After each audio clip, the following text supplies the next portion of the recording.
Hi, I'm Peter and welcome back to the History and Sabre Suites, the channel where I talk about HEMA, history and swords. Today I want to take the time and chat about thumb rings on swords. What are they, what's their history and how are they used? Let's get into it. So the inspiration for this video came from a recent online discussion I had where I posted some pictures of my sharp hussar sabre that you can see right here, and of course it has a thumb ring here on the side, and somebody thought it was a nagel as found on the late medieval and early modern messer. Now let me just put the scabbard aside. Now what's the difference between a thumb ring and a nagel? Well, the nagel on the messer is on the outside of my sword hand, so it's a piece of hand protection that sticks out here and protects the outside of my sword hand from downward blows. And of course, the thumb ring is, for a right-handed person such as myself, it's on the left side and it's perfectly placed so I can put my thumb through there. Now you might say, well, it's still quite nice protection, nobody would say no to, which is fair. Of course, on a simple hilted sword like this one, it only has a cross and a knuckle bow that protects the front of my fingers. Well, it's fair to say it protects my thumb. And everybody who's done some HEMA or reenactments or any other sword-based martial arts will know that the thumb is actually quite vulnerable, and if you get hit there, it hurts, and I can tell you from experience. Now, why this is fair, we can go back and look at historical swords and different sword types which featured thumb rings, and it becomes quite clear quite quickly that protection is not the primary reason for the thumb ring. Now, if we go back to the late 16th and early 17th century, we find something that's called a Dusak. And no, I'm not talking about the wood and leather training tool that's found in Joachim Meyer's treatise from 1570 and then 1600. I'm talking about the actual sword. And the sword, the Dusak, is actually quite typical for the region I live in, which is Styria in Austria. And loads of them were actually made here in this region, in addition to Passau, which is a city located at the border between Austria and Bavaria. But a large number of these were predominantly made here in Styria in Austria. These often featured a very complex and very protective hilt. So you have a knuckle guard, you have a shell guard or a plate on the outside covering the outside of your hand, and inside the basket, what do you find? A thumb ring. And most of these have a thumb ring. Here's an example that doesn't, interestingly, but most of them do. And it's quite interesting because you don't need it for protection.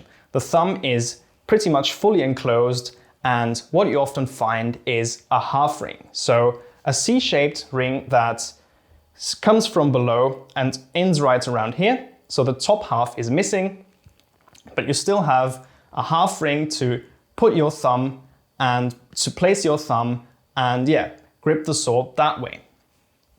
Now, going into the later 17th and then into the 18th century, we find loads and loads of swords actually featuring thumb rings. That reaches from infantry swords to cavalry swords. The famous Walloon hilt also almost universally has a thumb ring.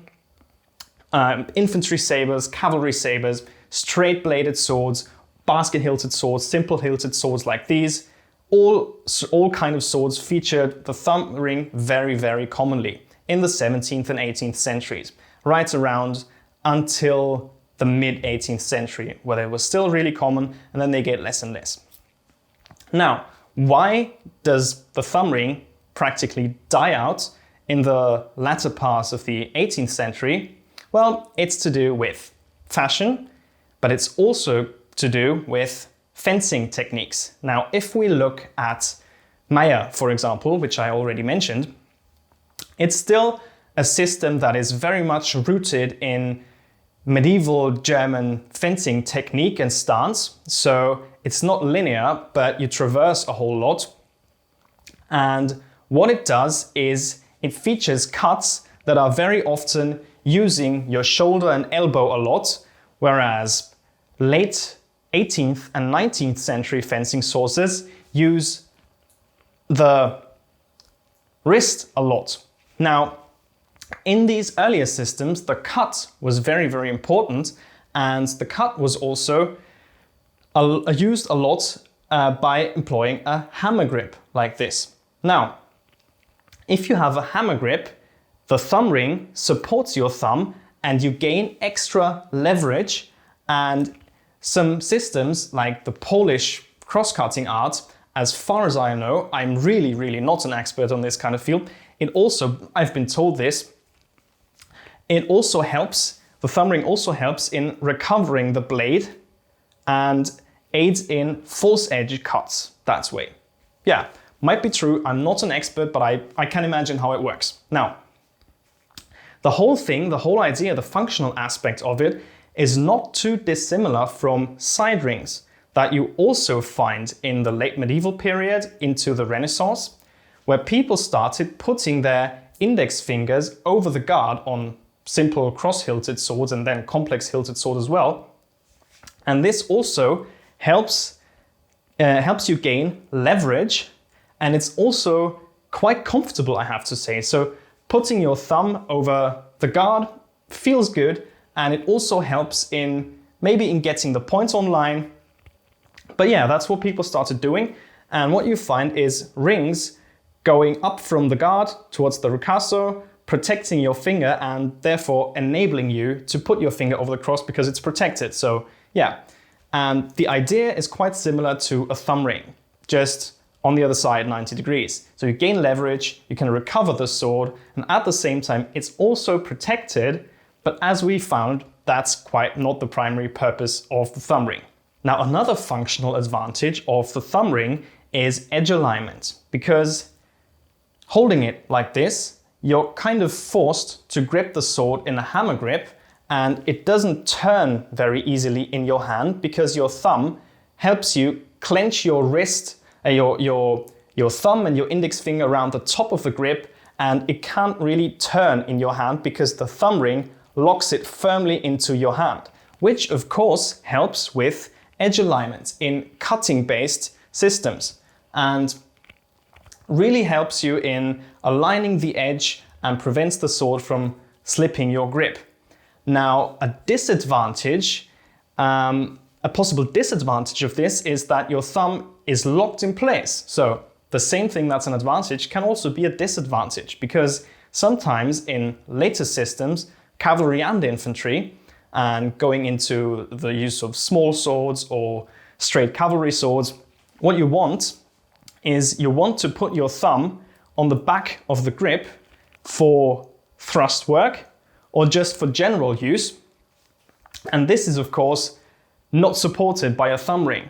And you also can't really escape the thumb ring if you still want to use a hammer grip, because it's placed where your thumb needs to go. So all in all, the thumb ring fell out of fashion, out of use around the mid to late 18th century, and it became increasingly less common because fencing styles changed and using your whole body and arm, shoulder, elbow for the cut was not really the predominant way of using a saber or a sword in Central and Western Europe.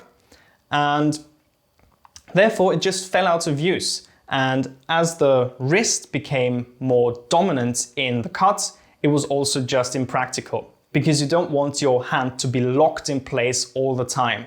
Now, most people in modern HEMA associate the thumb ring with Polish saber or Polish cross-cutting, which is fair. It's totally true that this was a typically Polish and Hungarian and Austrian, by extension, feature on these kind of hussar sabers. This is a reproduction of a 17th century hussar saber.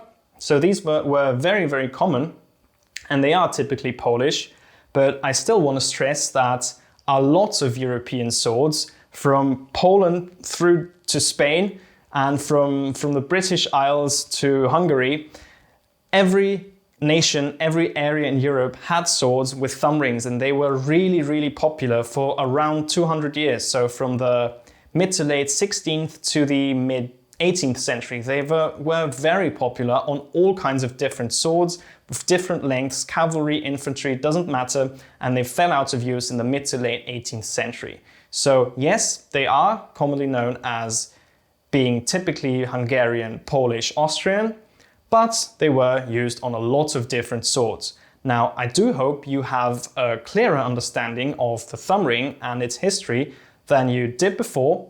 And if you like this video, please like and subscribe to my channel so you're not missing out on my future content. And on that note, thanks again and bye bye. See you in the next one.